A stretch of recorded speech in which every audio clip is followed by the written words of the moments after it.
Muito bem, então chegou o momento de a gente falar sobre instrução, né? Ou seja, os atos de instrução, os atos aí que vão servir para produzir provas durante a sessão de julgamento, durante a sessão plenária.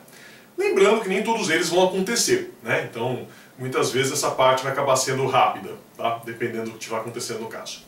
Então, primeira coisa, gente, leitura de peças. Comentei já com vocês que isso aqui antigamente costumava ser um verdadeiro inferno, né? Então era aquela coisa que o advogado às vezes pedia para ler um monte de peça e ficava lá lendo peça um tempão, que aí o juiz saía da sala, ia tomar um café, o promotor ia para lá de fora do fórum fumar, né? Porque era uma coisa chatíssima, tá? Hoje em dia ainda existe isso, você pode ter a leitura de peças, mas o que vai acontecer? Diz aqui o artigo 473, parágrafo 3º do Código de Processo Penal, que vai ser só das peças previstas em lei, tá? Então o que vai ser isso? Provas produzidas por meio de precatória, né? Então provas foram produzidas em outra comarca, provas cautelares que não podem ser repetidas, né? E provas antecipadas, tá? No mais, não pode ficar inventando de ler um monte de coisa só para ficar demorando, né? Para encher linguiça, para cansar os jurados. Isso não é mais permitido, tá bom? Outra coisa que acontece na sequência, desde que possível, evidentemente, né? A oitiva do ofendido, da vítima. Vamos lembrar que, como homicídio é crime doloso contra a vida, né? Muitas vezes eu não vou ter como chamar esse ofendido, né? Obviamente, não dá para fazer uma sessão espírita para ouvir o cara. Mas, se for um crime de tentativa, né? Por exemplo, uma tentativa de crime, aí eu posso ter essa oitiva do ofendido, ela deve acontecer, né? E aqui cuidado, porque o procedimento vai ser um pouco diferente daquele que acontece lá quando você tem só o juiz singular, né? Então aqui, em todas as inquirições, vocês vão ver isso, já presta atenção nesse detalhe a partir de agora, sempre começa o juiz-presidente perguntando, né? E depois as partes, né? Então, cuidado aqui com isso. Então, ofendido, isso vai acontecer. Depois, testemunhas, mesma coisa. Primeiro o juiz-presidente, depois as partes. Segue aquela regra geral, né? Então eu vou ouvir primeiro testemunha de acusação, depois testemunha de defesa, né? Então daí primeiro o juiz pergunta, depois pergunta a parte que arrolou a testemunha, então se é de acusação, se é defesa, defesa, e depois você tem a outra parte reperguntando, tá? Isso que vai acontecer. No finalzinho, interrogatório, né? O interrogatório aqui também foi para o final, exatamente como acontece nos outros procedimentos, né? Então, e de novo a mesma coisa, o juiz pergunta, depois as partes perguntam, tá? Isso aqui nós temos o artigo 474 do Código de Processo Penal, tá? O jurado, gente, essa é uma observação interessante que a gente faça, ele sempre pode fazer perguntas, não tem problema, né? Então às vezes o jurado pode ter alguma dúvida, pode não ter entendido alguma coisa direito, ele pode perguntar para o réu, pode perguntar para as testemunhas, né? E essa é uma coisa que é assegurada pela lei. Só que qual que é o cuidado que a gente tem que tomar aqui? Pergunta feita pelo jurado sempre é dirigida ao juiz, e o juiz repergunta, tá? Então, o juiz que vai lá e formula a pergunta do jurado para a testemunha, para o réu, para quem quer que seja. E por que isso vai acontecer? Justamente para que o jurado, né, às vezes faz essas bobagens, né? O jurado acaba, por meio da pergunta, revelando mais ou menos o que ele está pensando em fazer, se vai condenar, se vai absolver, o que ele está querendo fazer naquele caso concreto, né? Então, por isso que é importante que o juiz tenha esse papel de filtro, né, tirando às vezes esses problemas que podem acontecer, tá bom? E aí, gente, passamos para a fase mais esperada aqui do júri, né, a fase que costuma ser mais emocionante, que são os debates, né? É importante que vocês tomem cuidado, né, que assim, como eu disse, o oitiva da testemunha nem sempre vai acontecer no júri, porque às vezes não precisa, já ouviu a testemunha antes, e a oitiva da testemunha não costuma ser uma coisa muito emocionante, né, às vezes pode até ser, tá? Mas é um pouco diferente do que a gente vê em filme americano, né? Filme americano é aquela hora que as pessoas gritam, né? Se animam, né? O oitiva da testemunha vai funcionar dessa maneira, tá? Aqui, normalmente, essa parte mais emocionante vai ser nos debates, né? Então, os debates que vão acontecer e que não é durante a oitiva da testemunha. Né? Assim, em princípio, uma parte não interrompe a outra quando está ouvindo testemunha, nem nada disso, tá? Então, como que vão ser esses debates, né? Isso aqui vem no artigo 476 do Código de Processo Penal. E a regra é, eles têm 1h30 para falar, tá? Então primeiro fala a acusação 1h30, depois você tem a defesa falando mais 1h30, depois volta a acusação para fazer a réplica, né? Que vai ter mais 1 hora, e depois você tem a tréplica da defesa, que é mais 1 hora, tá? Então a mecânica é essa, né? Você tem acusação, defesa, 1h30 cada um, depois réplica, tréplica, 1 hora cada um, tá? Aí aqui começam aquelas malandragens de júri, né? Então eu vou passar para vocês aqui algumas coisas que costumam acontecer na prática de vez em quando, que são importantes, vocês têm que saber, tá? Então, problema que tem, né? Vocês sabem que a defesa sempre fala depois da acusação, por óbvio, né? Por conta de ampla defesa, contraditória, tirando aquela situação de recusa de jurado, né? É isso que normalmente vai acontecer, tá? Então aqui não é diferente. Então, o que tem advogado que malandramente faz? E é uma coisa bem perigosa. Pode dar certo, mas pode dar errado. Ele vai lá e não fala nada nessa primeira 1h30 que ele tem para falar. Então o promotor começa, né, faz a acusação, faz uma acusação muitas vezes muito bem feita, fala tudo que tem para falar, e o advogado não faz quase nada, né? Ele vai lá e não usa a defesa, tá? Com qual objetivo? Ele não fala quase nada, que aí o promotor não tem muito o que falar na réplica, né? Porque a réplica basicamente vai servir para o promotor desconstruir o que o advogado falou na primeira fala. Então se ele não fala muita coisa, o promotor não vai ter o que desconstruir, né? Lembrando que, infelizmente, né, mas é verdade, o trabalho do jurista, quando está funcionando no contencioso, né, uma questão como essa do júri, é destruir o trabalho da outra parte. Agora, se a outra parte não fez nada, não tem muito o que ser destruído. E aí, quando volta o advogado para a tréplica, o que vai acontecer? Ele tem, né, 1h para falar e o promotor não vai falar mais nada, porque ele é o último a falar.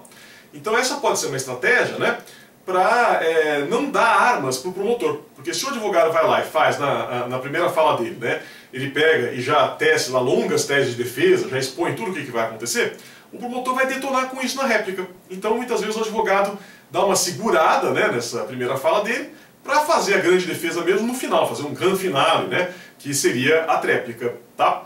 Então isso, gente, é uma estratégia que pode ser usada, não tem nada que proíba, né, mas é uma coisa um pouco perigosa.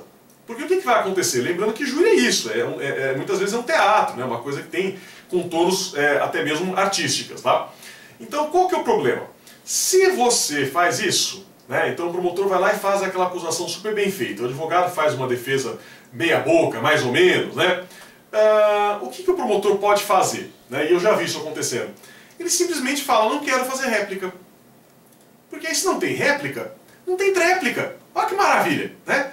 Então ele quebrou as pernas do advogado. O advogado fez uma defesa porcaria e vai ficar aquela defesa porcaria mesmo, porque não vai ter tréplica no final. Porque ele não quer fazer a réplica, tá? Então tem que tomar muito cuidado com isso. O júri é uma coisa que é para quem é experiente, para quem conhece muito bem a mecânica de funcionamento desse tipo de julgamento, né? Porque assim, você pegar e falar tudo, a defesa, falar tudo logo no começo, não é muito bom, porque o promotor vai ter a oportunidade de desconstruir todo esse trabalho, tá? Agora, não falar quase nada também não é bom, porque daí o promotor não faz a réplica e você perde a tréplica. Então, cuidado, tá? É uma questão para ser avaliada em cada caso, né? São algumas questões problemáticas que vão aparecer aqui que vocês devem observar. Muito cuidado com isso, tá bom? Gente, se tiver mais de um acusado, tá? Então, pode acontecer. Aquela situação que tem um concurso de agentes, né? Tem 2 acusados, 3 acusados no mesmo processo. O que acontece? Aumenta, né, 1h para cada acusado, tá? Então, eu falei para vocês que é 1h30, né? Depois 1h de réplica e tréplica. Então passa a ser, se for mais 2h30 e 2 horas de réplica e tréplica, tá? E aí o que vocês estão começando a perceber, né? Essa é a razão, ou essas são as razões, pelas quais alguns júris acabam sendo muito demorados. Porque imagina um processo que tem muitos réus, né? E que você tem aí um monte de testemunha para ouvir, então daí acaba sendo um processo que vai demorar dias para julgar. Você vai fazendo a conta aí, né? Todas essas coisas que eu estou falando, vai tomar aí às vezes 2, 3 dias para que a gente chegue ao final, tá? Então é por isso que vai acontecer aqui, tá? Outra coisa, importante vocês conheçam, tem um artigo bem polêmico aqui no Código de Processo Penal, que é o artigo 478. O que vai dizer esse artigo 478? Sucintamente.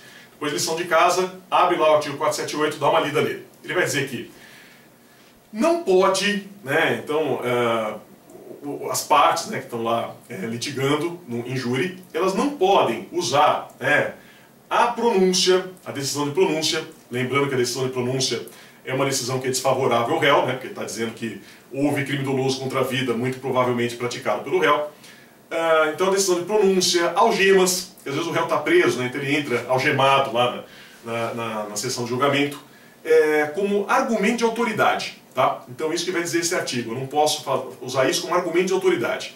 Porque o argumento de autoridade, no modo geral, ele é muito ruim, né? Eu acho que você deve convencer as pessoas. Então, eu posso chegar aqui e convencer vocês de que o réu é inocente. Não tem problema nenhum. Se eu fizer isso, estou sendo um excelente advogado. Estou fazendo o meu trabalho muito bem, né? Agora, o que é muito ruim? Eu pegar e falar assim, olha, eu acho que o réu é inocente porque o meu tio, que é uma pessoa muito famosa, né, um grande jurista, acha que é inocente.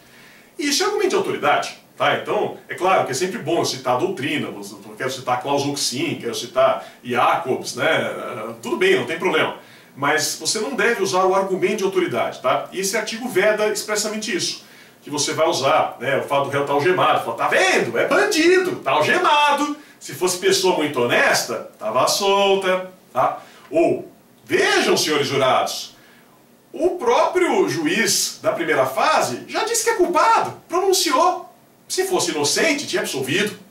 Então esse tipo de coisa que não pode também, isso nem precisaria estar no artigo, mas vai falar do silêncio do réu, que também não pode ser usado, falar, olha, ele ficou em silêncio, então é bandido, porque quem é inocente fala, quem é culpado fica em silêncio. Né? Então esse tipo de coisa que não é permitida, a gente não vai ter essas possibilidades aqui nesse caso. Tá? Esse artigo é bem controverso. Tá? Então assim, o professor Guilherme Nutti, ele vai lá com tudo e fala, isso aqui é inconstitucional, esse artigo não vale. Tá?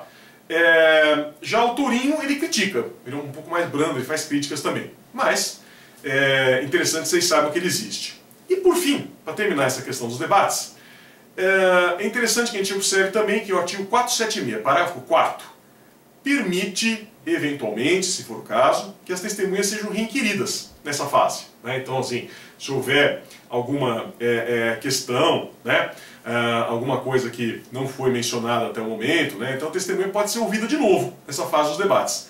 Por isso que elas não devem ser dispensadas, a testemunha deve ficar lá, né, porque ela pode ser chamada de novo. Tá bom? E por fim, gente, uma última coisa que também faz parte do grande jogo, que é o júri. Né? Vocês estão percebendo aqui pelas histórias que eu estou contando, pelos exemplos que eu estou dando, que júri é um jogo, né? É um jogo aí de estratégia. Tem uma coisa, que eu não sei se vocês já ouviram falar, que se chama a parte. Então o que é a parte? É uma permissão que é pedida para que uma parte interrompa a outra. Tá? Então, por exemplo, está lá o promotor fazendo lá uma digressão, falando alguma coisa, a defesa eventualmente pode pedir a palavra, né? E pode querer se manifestar a respeito daquilo que está acontecendo naquele momento. Tá? Isso é permitido, não tem problema. Tá? O que a lei fala é que a parte pode ser pedido e é concedido pelo juiz. Cuidado que isso mudou. Antigamente a parte era concedida pela outra parte. Tá? Então eu advogado, né, queria fazer uso da palavra, eu pedia para a acusação, né, e a acusação me concedia ou não a parte. Hoje não, hoje é o juiz que concede essa parte e dura no máximo 3 minutos. Tá? De novo, pode ser uma estratégia, né, de defesa ou de acusação, porque, claro, quando você tem uma interrupção para pedir uma parte, você sempre atrapalha a outra parte. E, é claro, o objetivo aqui é atrapalhar. Né? A gente sempre vai tentar desconstruir o trabalho da outra parte, como eu já falei anteriormente. Então pode ser interessante. Você eventualmente pediu a parte, né, pode ser um jeito de atrapalhar, quebrar o raciocínio, né, dificultar o que está acontecendo. Mas tem que tomar cuidado também, né, porque o juiz pode começar a indeferir, se perceber que está sendo só com esse objetivo, né, que não tem nada de interessante para falar, e pode também reduzir a credibilidade. Né? Então às vezes os jurados vão falar, mas esse cara aqui só pede a parte, ele só atrapalha, né, pessoa chata. Então ele não deve ter razão, está usando aqui uma estratégia para defender o cliente.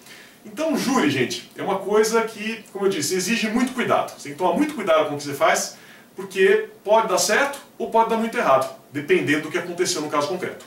Tá bom? É isso, gente. Daqui a pouco a gente fala sobre sentença. Muito obrigado.